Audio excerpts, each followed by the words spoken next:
के सम्माननीय गृह मंत्री और हमारे मार्गदर्शक आदरणीय राजनाथ सिंह जी,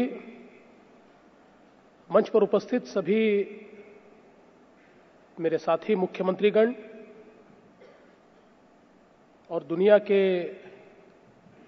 अलग अलग देशों से आए हुए मेरे भारतीय बहनों और भाइयों, आप सभी का मैं यहां बहुत बहुत स्वागत करता हूं, अभिनंदन करता हूं। वैसे किसी ने आपके लिए खिड़की खोली, किसी ने दरवाजा खोला, किसी ने कंप्यूटर खोला। न मैं खिड़की खोलूंगा, न दरवाजा खोलूंगा, न कंप्यूटर खोलूंगा। हम तो आपके लिए दिल खोल के बैठे हैं।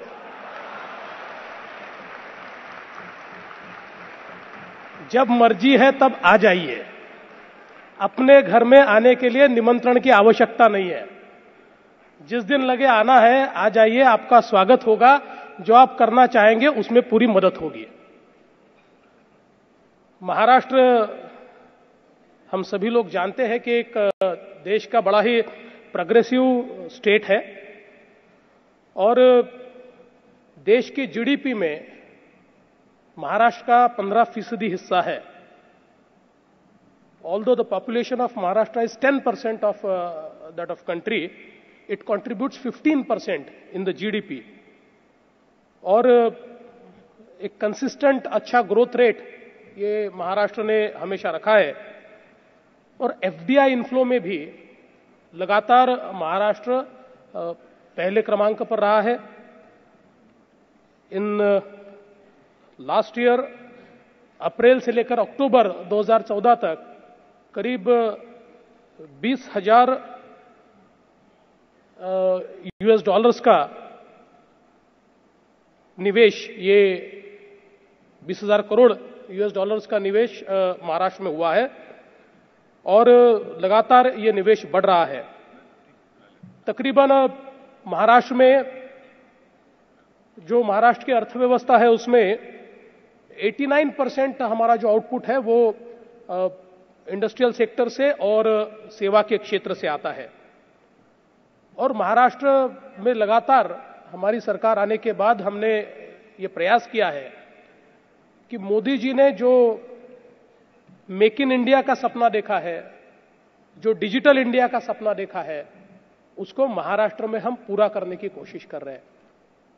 अगर इस देश को 8%, 9% से ग्रो करना है तो मेरे राज्य को 10% से ज्यादा, beyond 10% we will have to grow.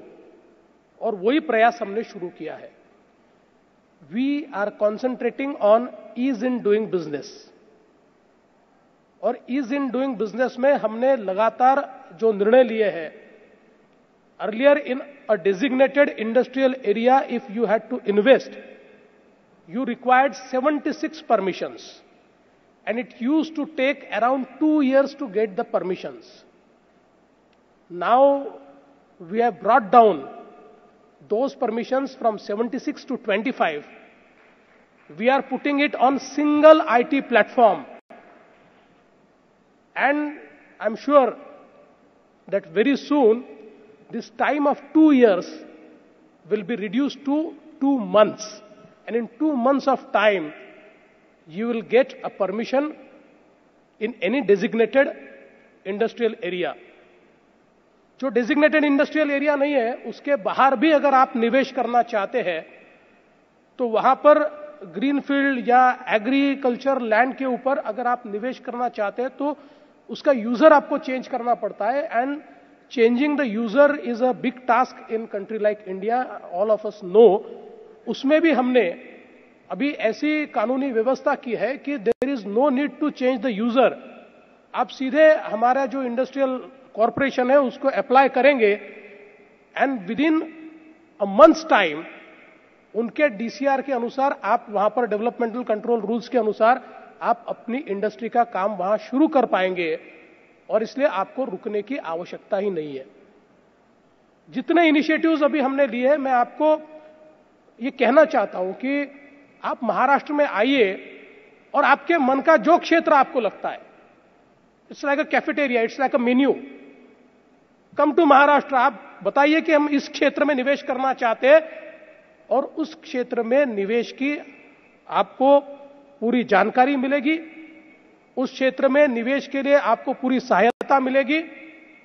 और मैं आपको सीधा कहना चाहता हूं, किसी और के पास जाने की आवश्यकता नहीं है। Come to the chief minister directly, मैं स्वयं आपका निवेश वहां पर तुरंत हो, इसके लिए ध्यान दूंगा। एक ऐसा परिवर्तन हमने किया है, पिछले दिनों सीएट कंपनी हमारे पास आई और सीएट ने कहा कि हम महाराष्ट्र में निवेश करना चाहते हैं। हमने उनको कहा कि आपकी तैयारी है, उन्होंने कहा तैयारी है। हमने कहा ठीक है, दोपहर में आइए। दोपहर में हमने उनको लैंड अलॉटमेंट का लेटर दिया, 25 दिनों में सारे क्लियरेंसेस दिए और 26वें दिन उसका भूमि पूजन किया। 1600 करोड़ रुपए का इन्वेस्टमेंट 26 दिनों में। ये सारी चीजों को अभी हमने फास्ट ट्रैक किया है और इसलिए मैं ऐसा मानता हूं कि अल्टीमेटली अगर मेक इन इंडिया या मेक इन महाराष्ट्र को हमको अचीव करना है तो ईज इन डूइंग बिजनेस। एक बिल्डिंग परमिट के लिए 180 दिन हमारे यहां लगते थे, अब उसको धीरे धीरे कम करके 30 दिनों पर हम ला रहे हैं। और सारी की सारी परमिशंस अब एक ऑटो रूट के ऊपर, जिन परमिशंस को 2-2, 3-3, 4-4 महीने लगते थे, 3 दिनों में वो परमिशन हम लोग ऑटो रूट से दे रहे हैं। और अगर 3 दिनों में वो परमिशन नहीं दी गई तो डीम टू बी गिवन, इस प्रकार की प्रोविजंस हमने कानून में किए हैं। और इसलिए मैं मानता हूं कि आपको एक बदला हुआ महाराष्ट्र, अगर आप महाराष्ट्र में आएंगे तो आपको देखने को मिलेगा। साथ ही में इंफ्रास्ट्रक्चर के क्षेत्र में बहुत निवेश की संभावनाएं महाराष्ट्र में है। आज करीब अगले 2 सालों में हम लोग 1 लाख करोड़ रुपए का निवेश ये इंफ्रास्ट्रक्चर में महाराष्ट्र में करेंगे। और ये सारे प्रोजेक्ट जो है, ये बिल्कुल आप कल आकर निवेश करना चाहते हो, इस स्टेज पर हमने उसको लाया है। आज मुंबई जैसे शहर में हम लोग 74 किलोमीटर की मेट्रो के टेंडर्स बुला रहे हैं। नई मुंबई का एयरपोर्ट हो, नागपुर का एयरपोर्ट हो, ये एक ब्राउनफील्ड एयरपोर्ट है, ग्रीनफील्ड एयरपोर्ट है, जिसके बिल्कुल हम लोग अभी ग्लोबल बिड्स बुलाने की परिस्थिति में आए हुए हैं। मैं केंद्र की सरकार का, मोदी जी की सरकार का अभिनंदन करना चाहता हूं कि सारी परमिशंस जो 10-10 सालों से नहीं मिल रही थी, 2-2 महीने में हमको मिल गई और इतने बड़े बड़े सारे प्रोजेक्ट्स हम लोगों ने अभी बिड स्टेज पर वहां पर लाए हुए।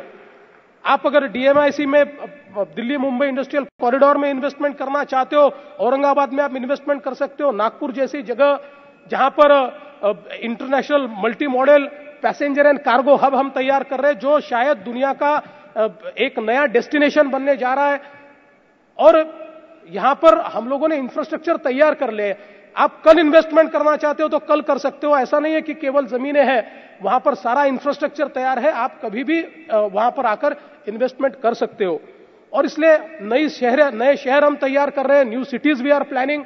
आज सिटी इंफ्रास्ट्रक्चर में, चूंकि महाराष्ट्र ये एक अर्बनाइज स्टेट है, करीब 50% महाराष्ट्र के लोग ये शहरों में रहते हैं, तो अगर आप शहरों में इन्वेस्ट करना चाहते हैं, we are creating new cities. आज मुंबई के पास, नई मुंबई एयरपोर्ट के पास, मुंबई से बड़ा शहर हम तैयार कर रहे हैं। मुंबई से बड़ा 600 स्क्वायर किलोमीटर का शहर हम तैयार कर रहे हैं और जिसकी शुरुआत हमने कर दी। और मुझे विश्वास है कि वहां पर निवेश की बहुत अपॉर्चुनिटीज है। हम ये मानते हैं कि अगर अर्बनाइजेशन हमको थोड़ा रोकना है और अगर हम लोगों को जो हमारी अर्बन सेटलमेंट्स है उनको इंफ्रास्ट्रक्चर देना है, तो हमको स्मॉल अर्बन सेंटर्स तैयार करने होंगे।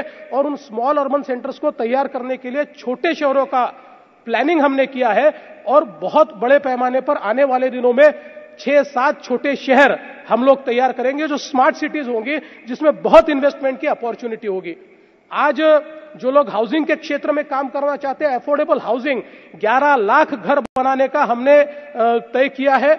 और निश्चित रूप से अफोर्डेबल हाउसिंग के माध्यम से हम लोगों को घर मुहैया करना चाहते हैं। एक बड़ी अच्छी हम लोगों ने पॉलिसी उसके बारे में तैयार की है।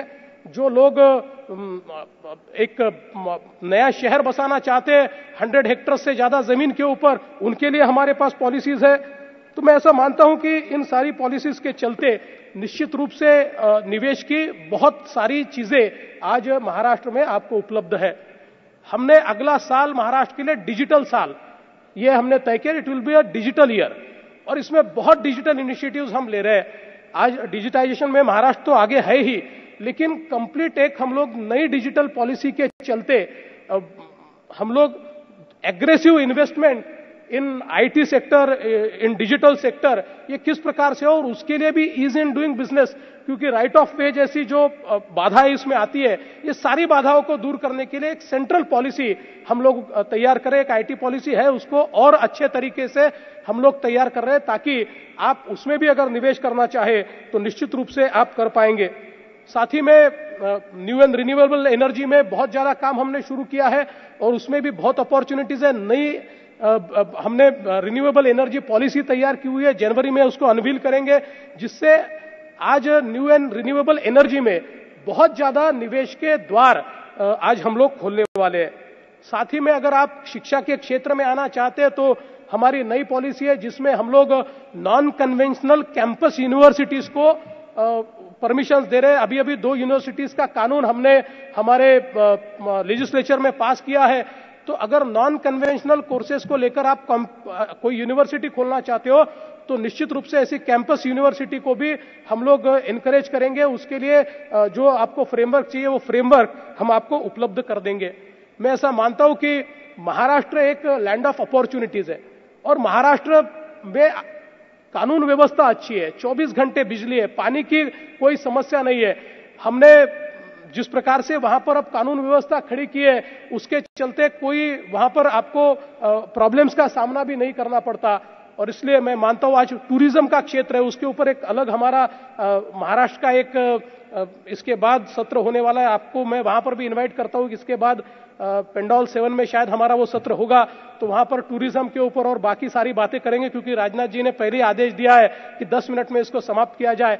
पर मैं इतना ही कहना चाहता हूं कि निवेश की जो अपॉर्चुनिटीज आज महाराष्ट्र में है, उन अपॉर्चुनिटीज को ग्रैब करने के लिए आप कभी भी महाराष्ट्र आइए, और महाराष्ट्र आपके स्वागत के लिए तैयार है। एक नया महाराष्ट्र, एक बदला महाराष्ट्र, और निवेशकों को, और उसमें भी जो भारतीय बाहर से आने वाले निवेशक हैं, उनको वेलकम करने के लिए हम 24 घंटे तैयार है। इतना ही मैं कहता हूं, आपको निमंत्रण देता हूं और अपने शब्दों को विराम देता हूं। धन्यवाद।